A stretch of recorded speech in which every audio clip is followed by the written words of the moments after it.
Yo, kamusta? So ngayong araw, magkikita kami ng mga katrabaho ko dati. At kakaiba tong ano na to eh, pagkikita namin eh. Kasi alas 10 ng umaga, halatang tito na talaga kami. Kasi 'di ba dapat usually dapat mga ano eh, gabi hapon 'di ba? Kami hindi, alas 10. Kasi may lakad pa siguro mamaya kaya ganun mga iba.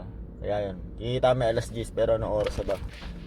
10:14. Maaga pa yan sa oras ng Pinoy. So yun, kukwento ko lang mangyayari mamaya. So ayun na nga no, nagkita kami ng mga katrabaho ko dati nung January 17. Tapos ngayon ko lang na-upload, patawad.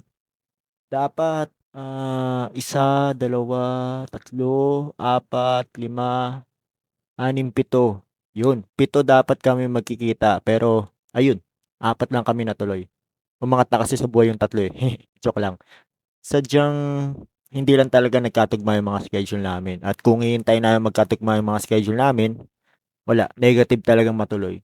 So, ang nagkita, ako, si JJ, si Chris, at si Chuli. Tamang kamustahan lang, tamang kwento ng mga masasakit na pinagdaanan, at yun, iba't ibang chismis ng buhay. Unang pagkikita yata namin, last 2020 pa. O tama. Yung gabing pumutok yung Taal tapos parang isang buwan lang yata nag-lockdown na dahil sa COVID. Kaya sabi ko nga sa kanila, kung may mangyari ulit na sa una after nito, wag na ulit kami magkikita para sa kaligtasan ng Pilipinas, 'di ba? Tapos nag-exchange gift din pala kami kahit hindi na Pasko because we can. Paano kukuha ka? Ha? Paano ka kukuha? Mahaba galamay ko. Nakakatawa pa nga eh. Ang na-chat ko ay 50 pesos yung price ng gift. 50 pesos and above. Pero ang na-type ko pala sa chat ay 5 pesos lang. Pero okay lang naman din. Wala naman sa halaga yun. Ang importante yung moment na pinagsaluhan namin. Binis. Ano?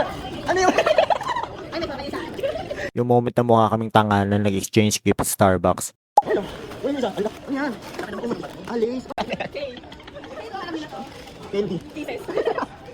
Okay.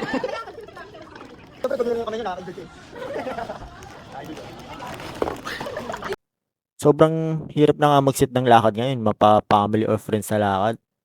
Hirap. Kung walang mag-i-initiate, wala talaga. Katulad sa amin, si Chuli nagaya kay Chris na niyaya ako at ako na biglang naging organizer. Tama. Initiative. Ayun yata yung kulang sa'yo.